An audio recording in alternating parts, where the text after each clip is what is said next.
යසෝදා විමල් ධර්ම යනු නමක් පමණක් නොව ශ්‍රී ලාංකේය රංගන කලාවටම සුවිශේෂී සලකුණක් තැබූ විශිෂ්ට කලා ශිල්පිනියක්. සිනමාව, ටෙලිනාට්‍ය සහ වේදිකාව තුළ දශක 3කට ආසන්න කාලයක් පුරා දැක් වූ රංගන දක්ෂතාවය තාමත් ප්‍රේක්ෂකයන් සිත් තුළ ජීවමානය.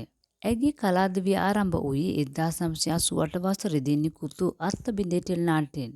ඉන්පසු 1990 වසරේදී තිරගත් වූ ගුරුගෙදර චිත්‍රපටය හරහා ඇය සිනමාවට පිවිසියා. උසස් අධ්‍යාපනයක් සහිත බුද්ධිමත් චරිතයක් වන ඇය නව පරපුරට දැනුම ලබා දෙමින් වැඩමුළු සහ දේශන හරහාද කලා ක්ෂේත්‍රයට ඉමහත් දායකත්වයක් ලබා දෙනවා. ඇයගේ නිහතමානී හැසිරීමත් පිරිසිදු රංගන හැකියාවත් නිසා නවක හා පැරණි කලාකරුවන්ටම ආදර්ශනයක් වන විශිෂ්ට චරිතයක්. සත්පුර වැසියෝ අහිංසා චරිතය ඇතුළු ඇය රංගනයෙන් දායක වුණු සියලුම චරිත ප්‍රේක්ෂක රසික රසිකාවියන්ගේ සිත් තුළ සදාට සුන්දර මතකයන් වන්නේ ඇයගේ අතිදක්ෂ රංගනය නිසාමයි. ඉතින් ඇය මේ දිනවල නවතම නිර්මාණයක මෙහෙණියකගේ චරිතයක් නිරූපණය කරන බවත් දැනගන්නට ලැබුණා. ඇය කුමන චරිතයක් නිරූපණය කළද තාමත් ප්‍රේක්ෂක ආදරය නම් කිසිදු අඩුවක් වී නැහැ.